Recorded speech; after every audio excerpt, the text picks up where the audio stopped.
Müsahibinizi bugün may ayının 10'u ve biz Logos Lab platformasında 25-ci müzakirəmizə başlayırıq.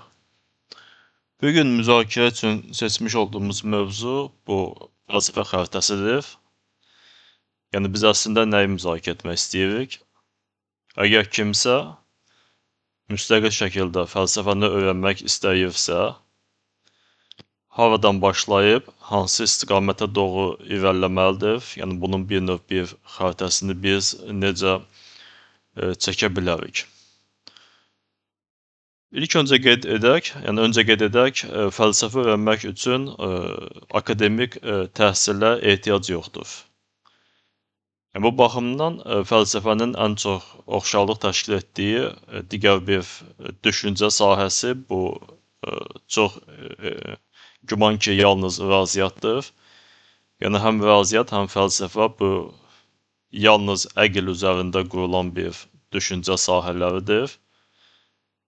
Yəni əgər insanda sağlam düşüncə varsa, öz əqlindən istifadə edə bilmə imkanları genişdirsə, mühakimə yürütmə bacarıqlarını inkişaf etdirmişdirsə, yəni müstəqil şəkildə də fəlsəfə ilə məşğul ola bilər.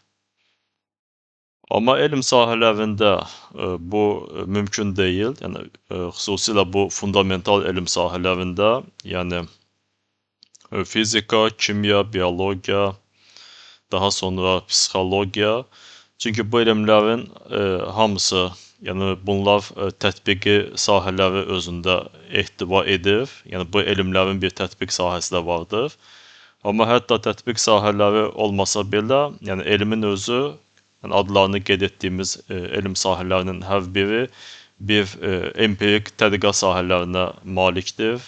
Yəni laboratoriya olmadan, eksperimentlər keçirmədən əldə edilmiş olan nəticələri testlər vasitəsilə yoxlamadan, yəni siz bir fizik, kimyaçı, psixoloq, bioloq olmağınız qeyri-mümkündür.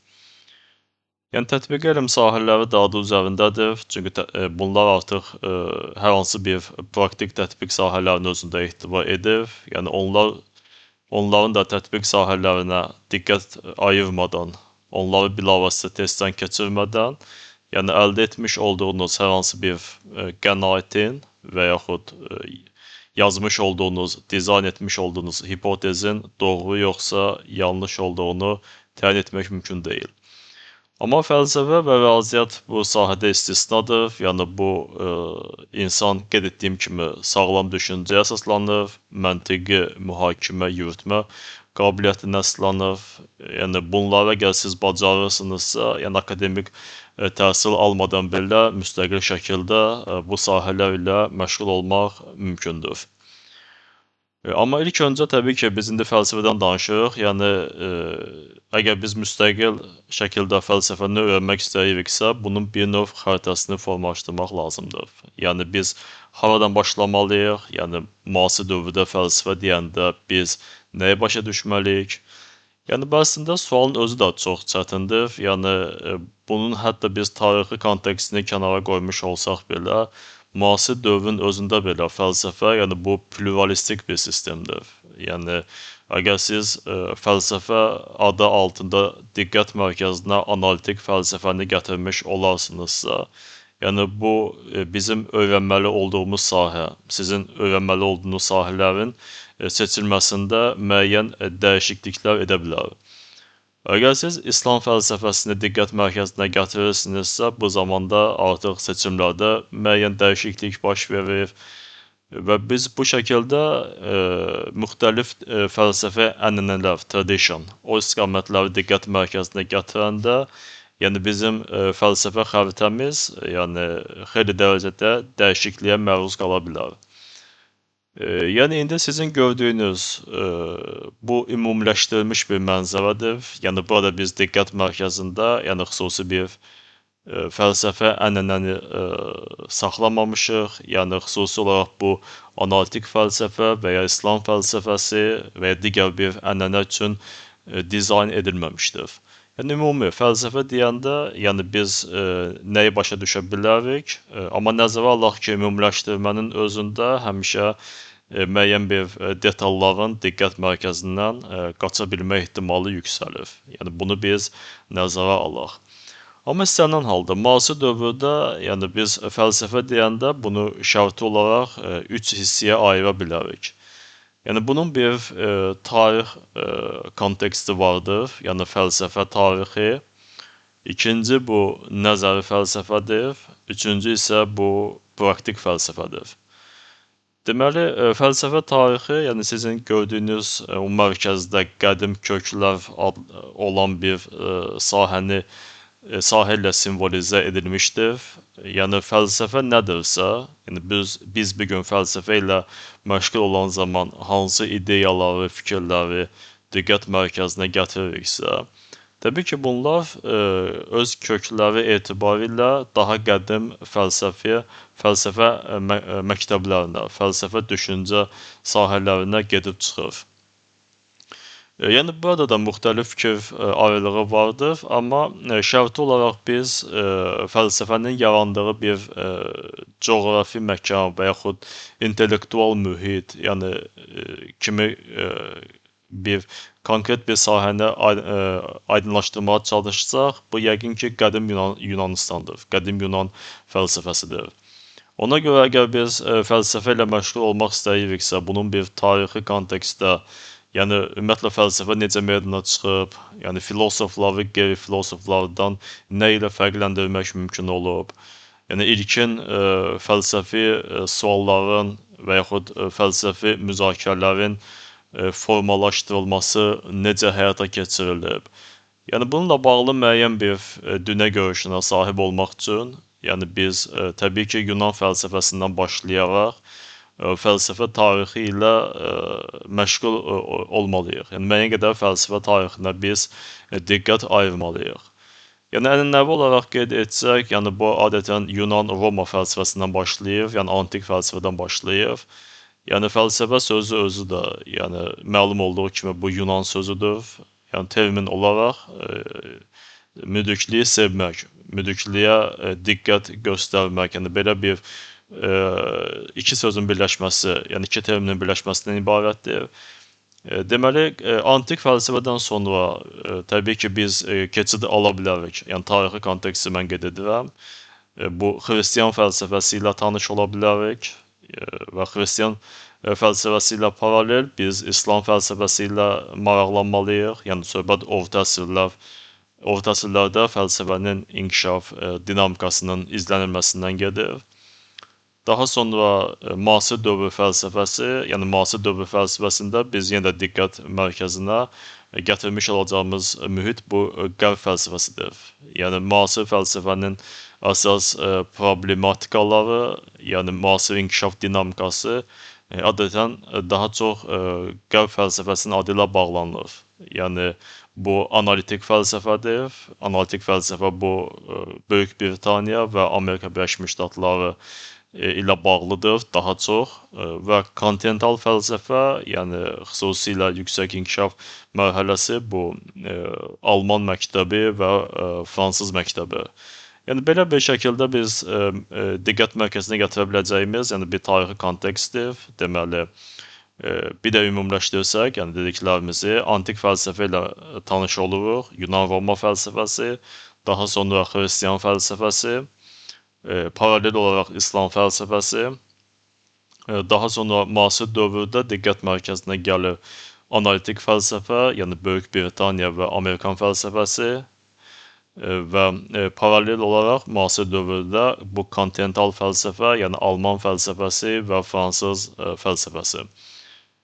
Yəni bu şəkildə bu fəlsəfənin tarixi, bir də daha belə deyək, müqayisəli şəkildə əgər siz fəlsəfə tarixində apardığınız tədqiqatlar, öyrənmə prosesini, yəni müqayisəli şəkildə daha da genişləndirmək istəsəniz, yəni qədim dövrdə biz ənənəvi Hind fəlsəfəsinə diqqət ayıra bilərik, bir də Çin fəlsəfəsində diqqət mərkəzinə gətirə bilərik.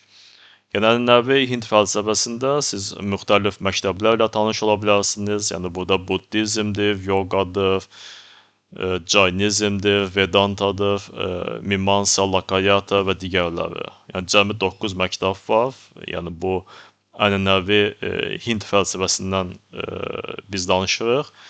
Bir də ənənəvi Çin fəlsəfəsi, yəni burada da əsas 6 məktəb fərqləndirilir. Konfusizm, Daosizm, daha sonra Ming məktəbi var, Mo məktəbi var, Fa məktəbi var və digərləri. Yəni 6 məktəbdir.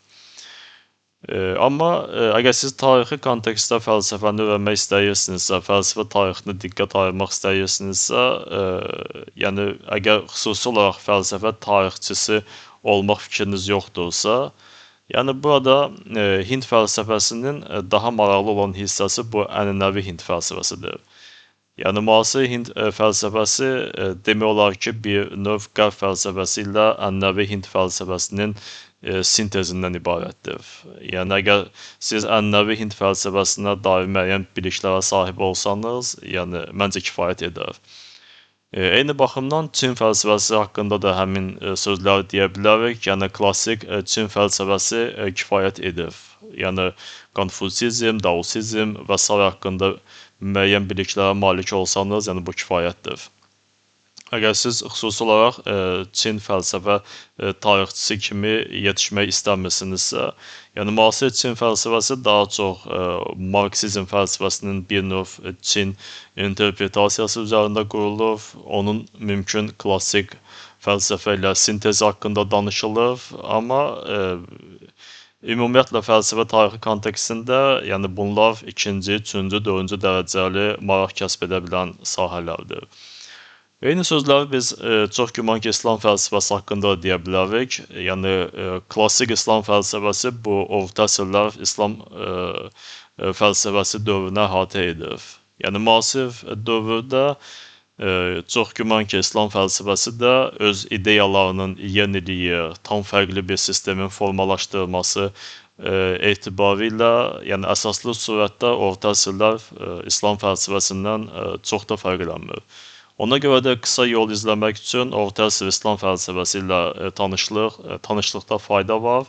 Yəni daha müasir dövrlərə keçid alaraq, yəni əgər İslam fəlsəfə tarixçisi kimi yetişmək istəmirsinizsə, yəni müasir dövrə o qədər də diqqət yetirməsəniz də olar. Yəni başqa, yəni fəlsəfə tarixi haqqında məncə qeyd etdiklərimiz bu qədər, amma müasir dövrdə fəlsəfənin əsas inkişaf dinamikası bu daha çox qərb ilə bağlıdır. Yəni bu analitik fəlsəfə adını qeyd etdiyim kimi bir də kontinental fəlsəfədir və müasir dövrdə hətta biz Hind və ya İslam fəlsəfəsini götürmüş olsaq belə, yəni bir çox filosoflar öz klassik fəlsəfə ənənələrini, yəni İslam fəlsəfəsi kontekstində və Hind fəlsəfəsi kontekstində, yəni həmin fikirləri bir analitik fəlsəfə ilə müqayisə etməyə, bir analitik fəlsəfə kontekstində yenidən qiymətləndirməyə çalışırlar. Yəni bu maraqlı bir sahədir, amma yenə qeyd etdiyim kimi, yəni müasir fəlsəfə tarixində əsas diqqət mərkəzinə gələcəyimiz bir sahə bu analitik fəlsəfə. Daha çox analitik fəlsəfədir, amma kontinental fəlsəfə kontekstində də müəyyən bir maraqlı fikirlərin irəli sürülməsi haqqında da danışa bilərik. Yəni belə, yəni mənim fəlsəfə tarixi haqqında fəlsəfə tarixini bu şəkildə görürəm, yəni bu şəkildə özüm də oxumağa çalışıram. Yəni baxmayaraq ki, akademik təhsilim fəlsəfə sahəsindədir, amma fəlsəfə elə bir sahədir ki, çox güman ki, insan ömrünün sonuna qədər oxumaqda davam etməlidir. Yəni olduqca geniş bir spektr, yəni dövrləri əhatə edir. Daha sonra biz keçid ala bilərik, yəni bu deməli nəzəri fəlsəfəyə. Yəni bu nəzəri fəlsəfə deyəndə əsas diqqət mərkəzinə gətirəcəyimiz iki sahədir. Yəni gördüyünüz metafizika və epistemologiya. Yəni iki sahəni görə bilirsiniz. Deməli, metafizika bu, onun özünün də alt qatları vardır. Yəni metafizika əsas iki suala cavab verir. Nə mövcuddur ümumiyyətlə və biz mövcud olanı necə xarakterizə edə bilərik? Əsas iki suala cavab verir Və bu baxımdan biz metafizikanın özünün də alt qatlarını müəyyənləşdirə bilirik. Yəni bunlar kosmologiyadır, ontologiyadır, əsas iki mühüm sahəsidir. Yəni ontologiya bu varlıq haqqında olan bir sahədir. Məsələn, əsas varlıq nədir, ikinci dərəcəli varlıq nədir? Varlığın əsas atributları hansılardır və ikinci dərəcəli atributları, yəni qeyri-mühüm atributları hansılardır? Yəni biz nə vaxt deyə bilərik ki, var olan bir şey artıq yoxdur, yoxluğa keçid alır, yoxsa o sadəcə olaraq dəyişikliyə məruz qalır? Biz var olanları, varlıqları necə qruplaşdıra bilərik? Yəni hansı oxşar əlamətlər əsasında qruplaşdıra bilərik və hansı fərqli əlamətlər, atributlar əsasında biz onları fərqləndirə bilərik və s. Yəni bunlar ontologiyanın yalnız bəzi mühüm suallardır. Və kosmologiya, bu da maraqlı bir sahədir. Yəni bunun da özünün maraqlı sualları vardır. Yəni ilkin səbəb nədir? Yəni kainatın yaranmasının ilkin səbəbi nədir? Kainatın özünün xüsusi bir mənası vardır, yoxsa hər bir şey sadəcə təsadüfdən ibarətdir? Və yaxud biz kainatın yaranmasında istifadə edilən və yaxud iştirak edən ilkin komponentləri necə təyin edə bilərik və s. Yəni metafizika bu ümumiyyətlə klassik fəlsəfənin ayrılmaz tərkib hissəsidir və xüsusilə klassik fəlsəfə anlamında bir çox hallarda metafizika ilə fəlsəfə hətta sinonim anlayışlar kimi də istifadə edilmişdir. Amma metafizika, yəni bu olduqca mürəkkəb bir sahədir və çox tərəfli bir sahədir. Bu yalnız ontologiya və kosmologiya ilə bağlı bizim qeyd etdiyimiz sualları əhatə etmir. Yəni müasir dövrdə bu məsələn vücud ilə zehnin qarşılıqlı əlaqələr sistemini də araşdırmağa çalışır. Yəni bir zehin vardır, qeyri-maddi bir substansiya vardır və biz bunun maddi substansiya, yəni insanın beyni və ya vücudu ilə qarşılıqlı əlaqəsini necə izah edə bilərik? Və çox tez-tez eşitdiyiniz, bəlkə də qismən tanış olduğunuz, məsələn, materializm, fizikalizm, materializm, idealizm, dualizm kimi konseptlər, yəni bu metafizika kontekstində öyrənilən bir sahələrdir. Daha sonra zaman və məkan haqqında fikirlərin, ideyaların araşdırılması mövcuddur. Eyni zamanda hətta metafizikanın tərkibində şəxsiyyətin eyniyyəti problemi də öyrənilə bilir. Yəni biz necə müəyyənləşdirə bilərik? Yəni müxtəlif yaş dövrlərində və yaxud inkişaf dinamikasında olan insan özü ilə eyniyyət təşkil edir. Yəni öz eyniyyətini qoruyub saxlamış olur.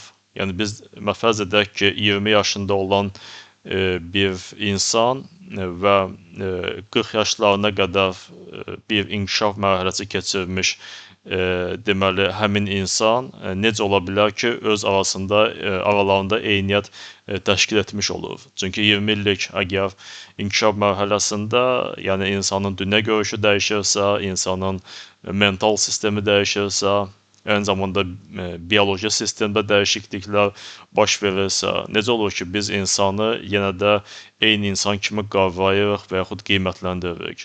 Yəni başqa sözlə şəxsiyyətin eyniliyi, identifikliyi deyəndə nəyi başa düşürük? Biz bunu fəlsəfi kontekstdə necə izah edə bilərik? Yəni bu da bir metafizik sualdır. Məsələn, zaman və məkan haqqında biz danışdıq. Yəni üç ölçülü zaman, məkan vardır, en, uzun və hündürlük və bir ölçülü zaman vardır, keçmişdən indiyə və gələcəyə doğru zamanın hərəkəti. Yəni zaman geriyə dönməzdir. Amma bu sadəcə insan zehninin adaptasiya olunduğu bir 4 ölçülü zaman və məkan kontinuumudur. Yəni insan zehnindən kənarda, insan beynindən kənarda, əgər reallıq vardırsa, hər hansı bir reallıq mövcuddursa, yəni həmin reallığın özü də 4 ölçülü bir zaman və məkan kontinuumuna daxildir. Yoxsa orada ölçülərin sayı daha çoxdur. Məsələn, bəzi ehtimallar, yəni bu nə dərəcədə düzgündür yoxsa yanlışdır, biz fikir ətrafında mübahisə edə bilərik, amma hətta ölçü sisteminin 11-ə qədər yüksələ bilməsinə dair fikirlər irəli sürülür. Yəni insan sadəcə 4 ölçülü zaman və məkan kontinuumuna uyğunlaşıb, yəni zehni olaraq, beyin fəaliyyəti olaraq, amma bizdən kənarda ölçü sistemi 4 deyil, 11-ə qədər yüksələ bilmə ehtimalı vardır. Yəni bunlar sadəcə mənim indi metafizika haqqında qeyd etdiyim yalnız bəzi mühüm suallardır, amma olduqca geniş sahəli bir fəlsəfə qoludur. Yəni əgər siz fəlsəfə ilə məşğul olmaq istəyirsinizsə, yəni müstəqil şəkildə, yəni bir fəlsəfəni tarixi kontekstdə araşdırmaqdan başqa, yəni fəlsəfə tarixi ilə məşğul olmaqdan başqa, həm də təbii ki, nəzəri fəlsəfəyə diqqət ayırmalısınız və bu nəzəri fəlsəfənin də yəni bir qolu, ayrılmaz bir tərkib hissəsi bu metafizikadır. Daha sonra epistemologiya, yəni siz görürsünüz, mərkəzdə, üst olan hissədə bu bilik nəzəriyyəsidir. Yəni epistemologiya artıq xeyli dərəcədə, hətta bəzən qeyd edirlər, fəlsəfənin tərkibindən belə ayrıla bilər. Çünki bir növ elm ilə fəlsəfə arasında bir kəsişmə sahəsində yerləşir. Yəni xeyli dərəcədə həm də elmə inteqrasiya edilmiş bir sahədir. Yəni bu bilik nəzəriyyəsidir və bilik təbii ki, yalnız fəlsəfi bilik ola bilməz. Yəni bunun bir elmi tərəfləri də vardır, elmi bilik də vardır. Düzdür, bunlar bir çox hallarda olduqca yaxın terminlər kimi götürülə bilər, xüsusilə analitik fəlsəfə kontekstində.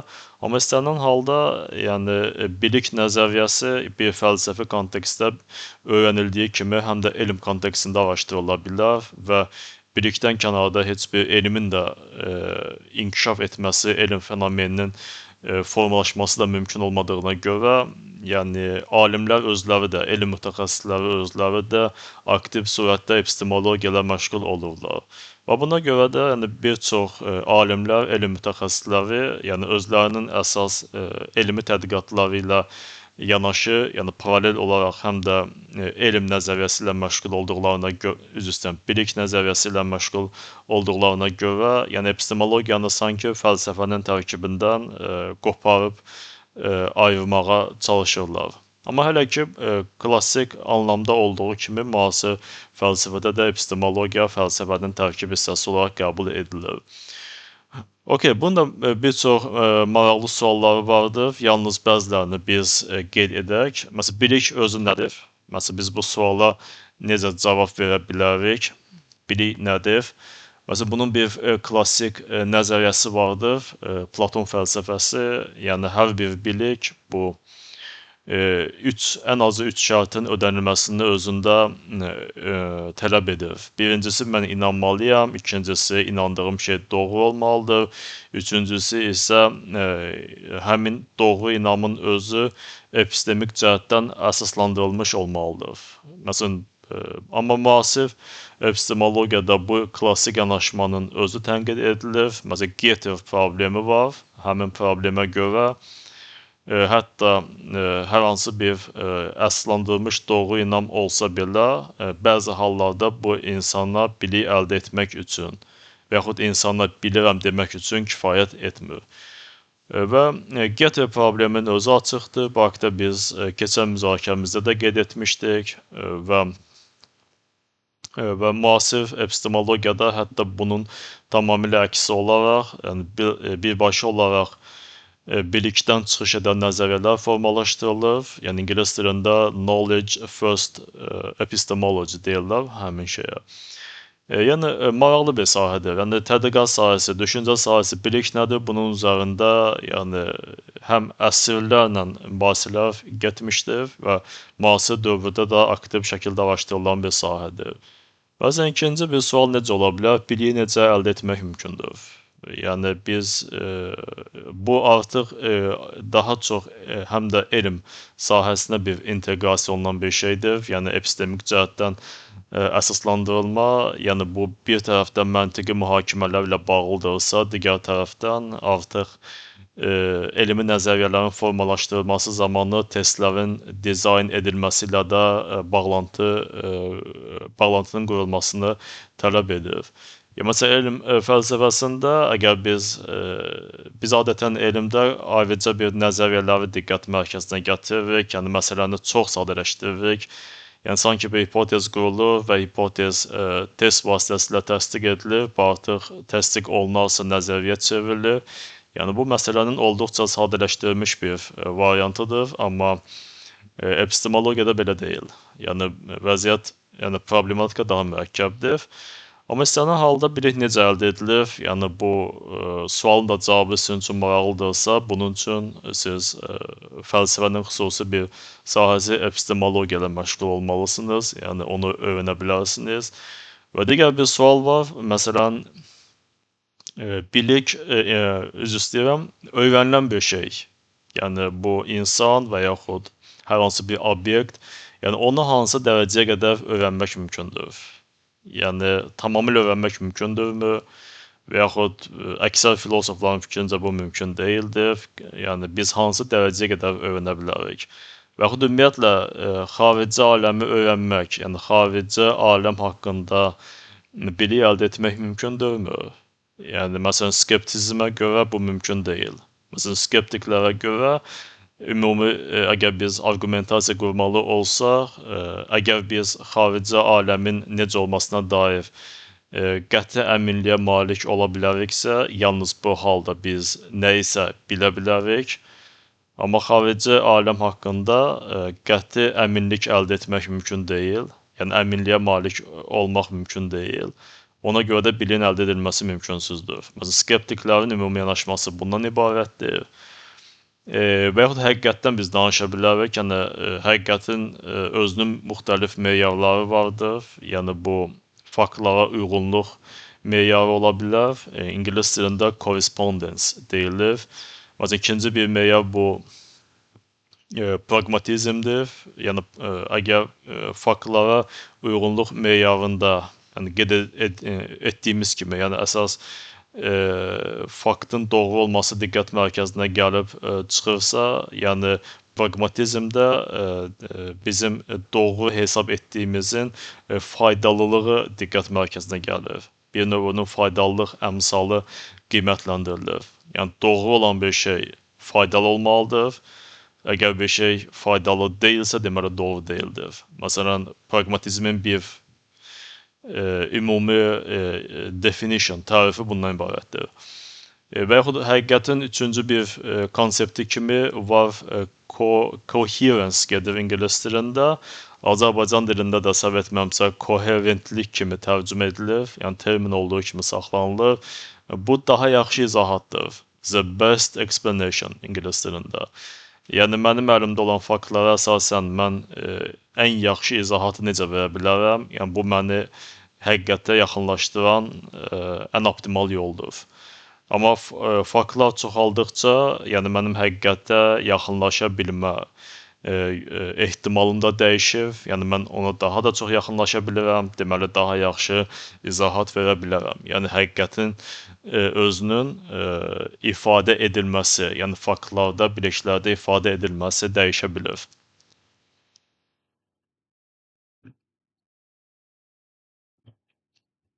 Yəni biz bu məsələlər haqqında da yəni ayrıca müzakirə edərik. Yəni fərqli deməli növbəti müzakirələrimizdə bunlara diqqət ayırarıq, amma demək istədiklərim, yəni indi hələ ki ifadə etdiklərim bu epistemologiyanın yalnız bəzi mühüm suallarıdır.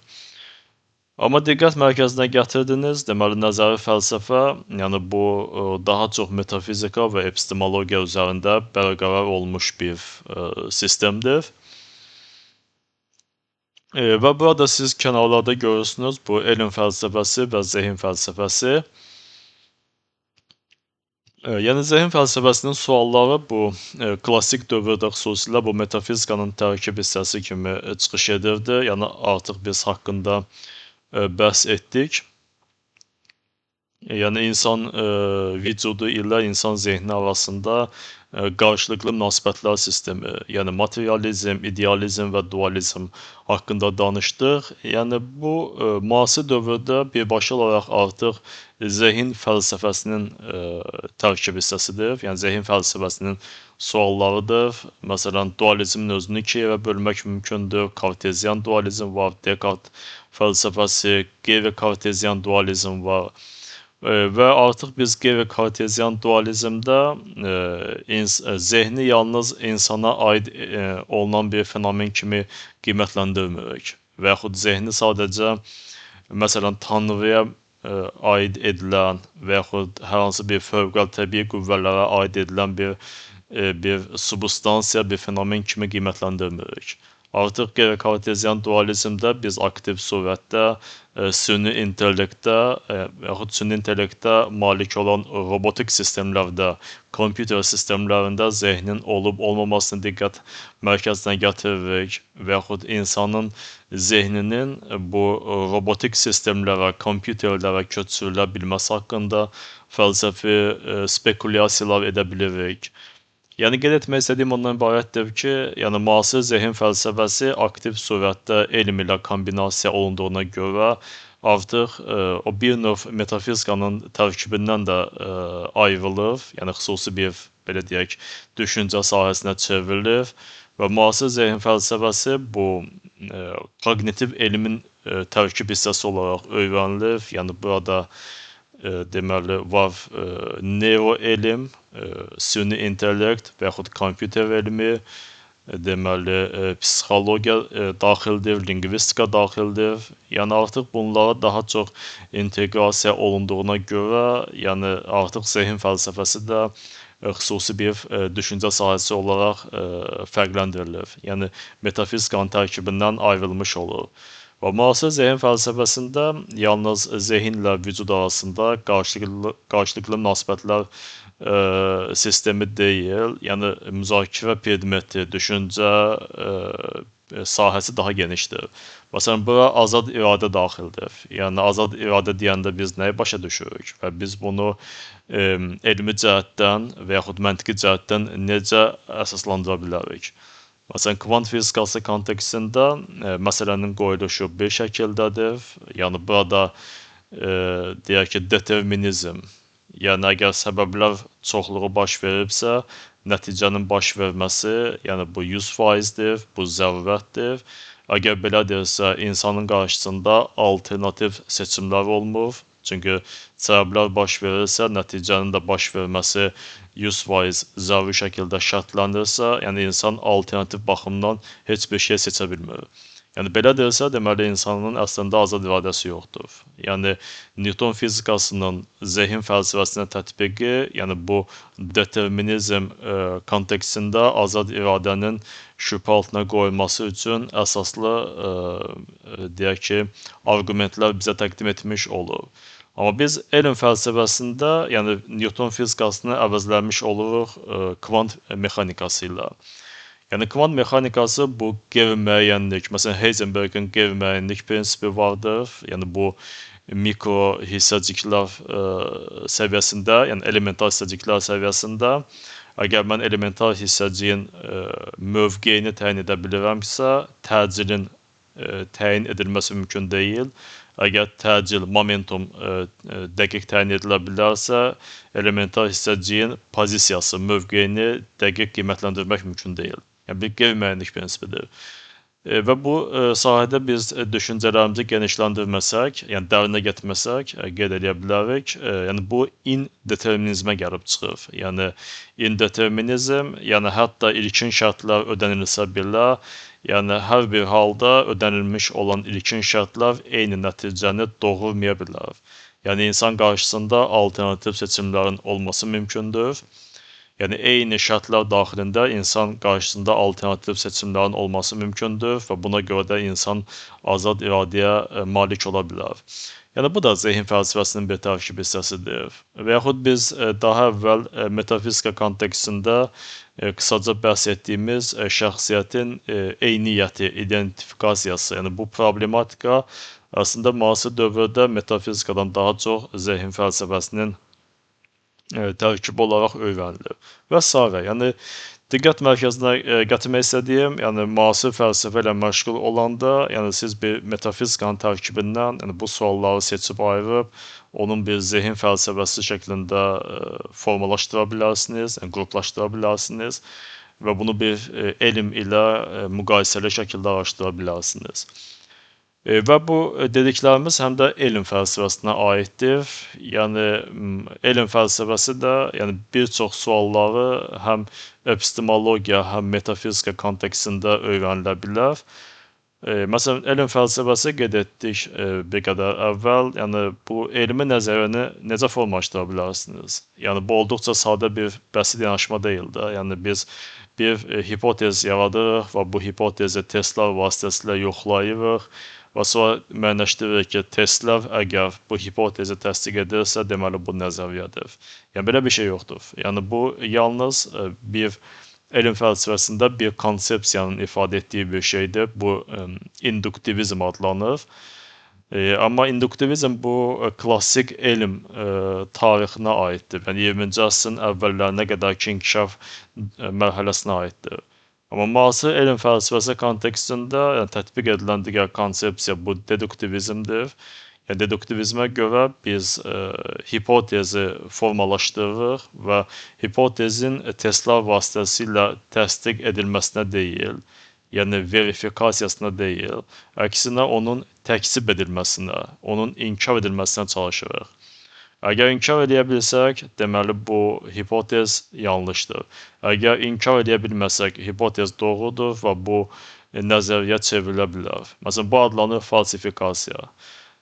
Məsələn, yalnız bu da deyil. Məsələn, hipotezin özünün qurulması mexanizmi nədir? Yəni bu induktivizmdə deməli induktiv ümumiləşdirmə ilə təyin edilir. Yəni biz ayrı-ayrı individual, singular faktları götürüb bir sıra məntiq əməliyyatlar sistemindən sonra bir induktiv ümumiləşdirmə apara bilərik.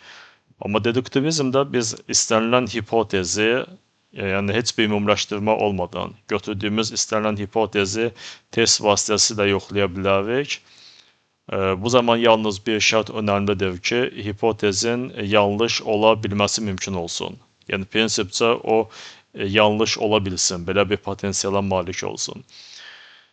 Yəni maraqlı bir sahələrdir. Burada sonra paradigma nəzəriyyəsi var. Yəni paradigma nəzəriyyəsi bu induktivizm və deduktivizmdən fərqli bir dünya görüş formalaşdırır və s. Yəni müasir elmin ayrılmaz tərkib hissəsi bu həm epistemologiya, onun həm epistemologiya ilə bağlı olmasıdır. Yəni bilik nəzəriyyəsi həm də elm fəlsəfəsi ilə bağlı olmasıdır. Və ümumiləşdirsək, yəni fəlsəfə tarixindən sonra biz nə haqqında danışdıqsa, yəni metafizika, epistemologiya, elm fəlsəfəsi, zehin fəlsəfəsi, yəni bunlar hamısı nəzəri fəlsəfənin tərkib hissələridir. Yəni xüsusilə burada mən metafizika və epistemologiyanı yəni vurğulamaq istəyirəm. Bir də praktik fəlsəfə var. Yəni praktik fəlsəfə bu təbii ki, nəzəri və praktik fəlsəfə arasında bir qəti demarkasiya xətti də yoxdur, yəni keçilməz bir sədd də yoxdur. Biz nisbətən olaraq, yəni nisbi şəkildə bunları fərqləndiririk. Deməli, etika nədir? Nə doğru, nə yanlışdır, nə ədalətlidir, nə ədalətsizdir. Və yaxud bunun bir tətbiqi etika sahəsi var, yəni süni intellektin məsələn öyrənilməsi, süni intellekt sahəsində tədqiqatların genişləndirilməsi bu həm də tətbiqi etika ilə bağlıdır və biz keçən müzakirəmizdə qeyd etmişdik. Təsəvvür edin ki, siz bir süni intellekt tətbiqi ilə bir özünü idarə edən bir sistem yaradırsınız. Bu məsələn avtomobildir. Avtomobil gedib qəza törədir. Qəza törətdikdən sonra meydana çıxır əxlaqi məsuliyyət problemi.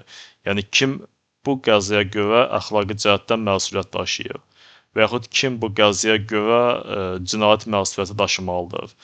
Yəni süni intellekt proqramını yazan proqramist yoxsa həmin süni intellekt proqramı əsasında fəaliyyət göstərən avadanlığın tətbiqinə icazə verən dövlət qurumları, məsələn nazirlik, müəyyən məmurlar və s. və yaxud onun bilavasitə tətbiqinə icazə verən şirkət sahibi, məsələn fərz edək ki, avtomobil şirkətinin sahibi, yoxsa davamlı olaraq şirkət daxilində həmin süni intellekt proqramlarının fəaliyyətinə cavabdeh olan bir ekspertiza keçirtməli olan mütəxəssislər, yoxsa kim? Və yaxud sürücünün özü. Ola bilsin ki, hər bir şey optimaldır, sadəcə sürücünün özünün belə deyək, bilik və bacarıqları kifayət etmədiyinə görə həmin süni intellekt proqramını düzgün tətbiq etməmişdir və ya onun təqdim etdiyi məhdudiyyətləri öncədən görməmişdir və s. Yalnız bir problem ətrafında diqqət yetirsinizsə, biz etika sahəsində nə qədər praktik bir suallar formalaşdıra bilirik və etikanın özünün də bir istiqaməti, digər bir iki praktik fəlsəfə sahəsində istiqaməti vardır. Bunlardan biri siyasi fəlsəfədir. Digəri, yəni biz burada qeyd olunmayıb, yəni bu xəritədə siz görə bilmirsiniz. Digəri də hüquq fəlsəfəsidir. Yəni siyasi fəlsəfə bu da ayrıca bir problematikadır. Yəni məsələn ideologiyalar ilə bağlıdır. Yəni biz insanların müəyyən bir siyasi ideya ətrafında toplamaq üçün, cəmləşdirmək üçün hansı ideyalar toplusundan çıxış etməliyik? Yəni biz siyasi reallığı necə qiymətləndirə bilərik? Məsələn, liberalizm bizə bir mənzərə verir, bir siyasi ideologiya. Bu azadlıqdır, demokratiyadır, hakimiyyət bölgüsüdür, konstitusiyadır, hakimiyyətin aşağıdan formalaşdırılmasıdır. Yəni hakimiyyətin mənbəyi xalqdır, belə demək mümkündürsə və s. Yəni bu bir mənzərədir. İnsan individualizmdir, yəni bərabərlikdir, deməli tolerantlıqdır və s. Ədalətdir, siyasi ədalətdir və s. Amma konservatizm var, digər bir siyasi ideologiya. Bu zaman siyasi reallığın mənzərəsi dəyişir. Məsələn, konservatizmə görə insanların bərabərliyi bu qeyri-rasionaldır. Yəni kim daha belə deyək, ağıllıdırsa, intellektual imkanları güclüdürsə, onlar cəmiyyətin idarə edilməsində xüsusi imtiyazlara sahib olmalıdır. Yəni sanki bir iyerarxiyanın qurulması bu zəruridir, bundan qaçmaq mümkün deyildir. İdarə etmədə əsas ənənə, tradition, bunlara diqqət vermək lazımdır. Çünki ənənə deyəcəyimiz, tradition deyəcəyimiz bu sanki keçmiş nəsillərin, yəni bizdən daha əvvəlki nəsillərin testdən keçirmiş olduğu, doğru olduğunu təsdiqləmiş olduğu bir təcrübədir. Bu təcrübədən imtina etmək düzgün deyildir və s. Yəni sizin individualizm, azadlıq, yəni bu qəbildən olan bütün ideyalarınız konservatizmdə dəyər itirməyə başlayır. Yəni konservatizm başqa bir istiqamətdir. Və bu ideologiyaların sayı da bəzən onlarla ola bilir. Məsələn, feminizm var, faşizm var, kommunizm, sosializm, dini fundamentalizm, ekologizm. Yəni bunların ya klassik anlamda ya da bir-biri ilə sintez edilmiş şəkildə təqdim edilən bir ideologiyalarda, yəni artıq siyasi fəlsəfənin müzakirə predmetləri, konturları dəyişməyə doğru gedir. Məsələn, adi bir şey götürsək, məsələn, ədalət hardadır? Yəni bu liberalizmə görə konstitusiyada bərqərar olunur əsasən. Yəni konstitusiyaya görə bütün insanlar bərabərdir. Amma sosializmə görə bu iqtisadi müstəvidə bərqərar olmalıdır. Yəni əgər iqtisadi bərabərsizlik dərinləşirsə, hətta konstitusiyada hüquq bərabərliyi qeyd edilsə belə, yəni reallıqda bunun tətbiq edilməsi mümkün deyil. Yəni reallıqda bunun istifadə edilməsi mümkün deyil. Deməli, ədalət əsas hardadır? Yəni, bu iqtisadi müstəvidə qeyri-bərabərsizliyin yumşadılmasında olmalıdır. Məsələn, kommunizm ümumiyyətlə bərabərliyi birbaşa anlamda götürür. Yəni, sosializmdə sadəcə bərabərsizlik yumşaldılır, amma kommunizmdə bu ümumiyyətlə aradan götürülür və insanlar hamısı bərabər olmalıdır. Yəni, xüsusi mülkiyyətin ləğv edilməsi və s. Yəni, bu ümumi konturlardır. İndi biz qeyd edirik. Yəni, siyasi fəlsəfə təbii ki, yalnız ideologiyalarla bağlı deyil. Yəni, burada siz konseptləri görürsünüz də, ədalətdir, azadlıqdır və s. Bundan başqa bir də dövlətin və hakimiyyətin bərqərar olması və bu ətrafda müəyyən bir fikirlərin aparılması. Və ikinci istiqamət də burada bu hüquq fəlsəfəsidir. Yəni, biz hüquq deyəcəyimiz bir sahədə, yəni əslində bu yalnız hüququn predmeti deyildir. Yəni, hüquq elminin predmeti deyildir. Yəni, siz bir savadlı hüquqşünas kimi yetişmək istərsəniz, yəni söhbət, indi mən filosoflar demirəm, hüquqşünaslar deyirəm. Bunun əsas iki ideya mənbəyi var. Bunun biri fəlsəfədir, yəni fəlsəfəni bilmədən, yəni hüquq fəlsəfəsini bilmədən hüquqşünas kimi yetişmək mümkün deyildir. Yəni, İkincisi isə məntiqdir. Yəni, məntiq haqqında biz ayrıca danışacağıq, amma yadda saxlayaq, məntiqi və hüquq fəlsəfəsini bilmədən, yəni hüquqşünas kimi yetişmək mümkün deyildir. Yalnız qanunları əzbərləmək olar, onun müəyyən bir tətbiq sahələrini həyata keçirmək olar, amma hüquq sistemi bu daimi dəyişən, optimallaşdırılmasına ehtiyac olan bir sistemdir. Yəni, statik bir sistem deyil, dinamik bir sistemdir və bu dəyişilmə mexanizmi də bu hüquq fəlsəfəsindən qaynaqlanan bir şeydir. Eyni zamanda məntiqdən qaynaqlanan bir fəaliyyət sahələridir. Beləliklə, estetika, yəni bu təbii ki, incəsənət ilə bağlıdır. Yəni, gözəllik nədir? Məsələn, biz gözəlliyi necə analiz edə bilərik? Zövq, eyni zamanda sənətşünaslıqla bağlıdır və s. Yəni, maraqlı sahədir estetikada. Yəni, çox dərinə getməsək, yəni ümumiləşdirsək, deməli, fəlsəfə tarixi haqqında danışdıq, nəzəri fəlsəfə haqqında danışdıq. İkinci sahədə bu, deməli, praktik fəlsəfə idi. Deməli, etika, siyasi fəlsəfə, hüquq fəlsəfəsi və estetika. Və bunların hamısını bir-birinə əlaqələndirən məntiq və tənqidi təfəkkürdür.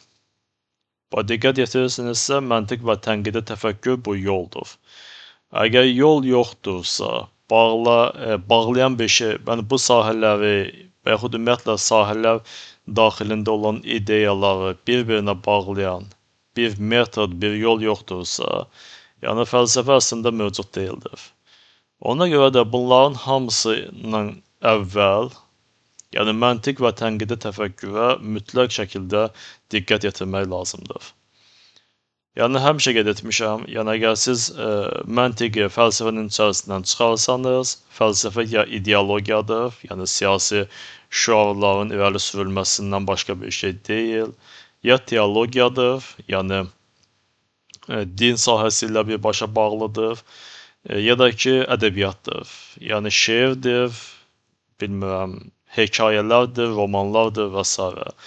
Yəni, məntiqi məntiq edən, fəlsəfəni fəlsəfə edən, yəni bu akademik müstəvidə bu yalnız və yalnız məntiq və tənqidi təfəkkür sahəsidir. Yəni, bununla xüsusi olaraq məşğul olmaq lazımdır. Yəni, məntiq sizə nəyə kömək edəcək? Məsələn, argumentlərin qurulması. Əgər argument yoxdursa, fəlsəfə yoxdur. Yəni, düzgün argumenti yanlış argumentdən necə fərqləndirə bilərsiniz? Yəni, düzgün argumentin etibarlı olması mümkündür. Yəni, onun strukturunun qiymətləndirilməsi lazımdır. Onun content, məzmununun qiymətləndirilməsi lazımdır. Deməli, düzgün argument etibarlıdır və olmalıdır. Sound argument kifayət edici, eyni zamanda potensial cəhətdən inandırıcı olmalıdır və s. Yəni məntiq özü xüsusi mürəkkəb bir sahədir. Yəni bu haqqda biz ayrıca danışa bilərik, amma yadda saxlayaq, əgər məntiq ilə ciddi məşğul olmasanız, yəni əsaslı bir background-a malik olmasanız, yəni fəlsəfə ilə məşğul olmağın da ciddi bir təsir effekti olmayacaq. Yəni ciddi bir anlam daşımış olmayacaq. Yəni məntiq deyəcəyimiz də bu, yəni xüsusilə diqqət mərkəzində saxlamalı olduğumuz bu iki qiymətli məntiqdir, yəni binav məntiqdir. Yəni məntiqi qiymətləndirməyə əsasən hər bir propozisiya, yəni irəli sürülmüş fikir ya doğrudur, ya yanlışdır. Heç olmasa biz bunu bilməliyik. Sonra bu fikirlərin kombinasiyası var. Yəni sadə fikir var, sadə propozisiya var və müəyyən bir bağlayıcılar tətbiq edilərək, məsələn, və bağlayıcısı ya da bağlayıcısı, əgər, onda bağlayıcısı və yaxud inkar hissəciyi daxil edilərək, yəni mürəkkəb fikirlər, propozisiyalar qurulur və bu zaman qiymətləndirmələr dəyişir. Məsələn, sadə propozisiyanın qiymətləndirməsinə görə, əgər fikir, propozisiya reallığa uyğun gəlirsə bu doğrudur, əgər uyğun gəlmirsə bu yanlışdır.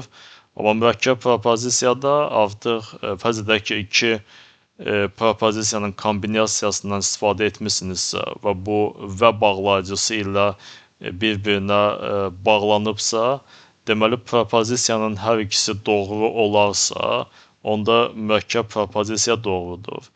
Əgər tərkibə daxil olan sadə propozisiyalardan heç olmasa biri yalandırsa, onda mürəkkəb propozisiya yalan olmuş olacaq. Və bağlayıcılar dəyişdikcə həmin kombinasiyalar üzrə qiymətləndirmə sistemi də dəyişəcək. Məsələn, ya da bağlayıcısında artıq mürəkkəb propozisiya fərqli cədvəllə qiymətləndiriləcək, əgər onda bağlayıcısının tətbiqi zamanı fərqli cədvəllə qiymətləndiriləcək və s. Yəni bu sizin üçün mürəkkəb görünə bilər, amma bu sadəcə məntiqin bir klassik formasıdır. Yəni binav məntiqidir. Amma bunun da daha mürəkkəb formaları, yəni bu 3 qiymətli məntiq və daha çox qiymətli fazi məntiq, yəni məntiqi qiymətləndirmələr üzrə, yəni qiymətin 2, 3 yoxsa çox qiymətli olması üzrə məntiqi sistemlərin qiymətləndirməsidir. Amma yalnız bu da deyil də, yəni məntiqi məktəblər, qeyri-klassik məntiq məktəblərinin sayı daha çoxdur.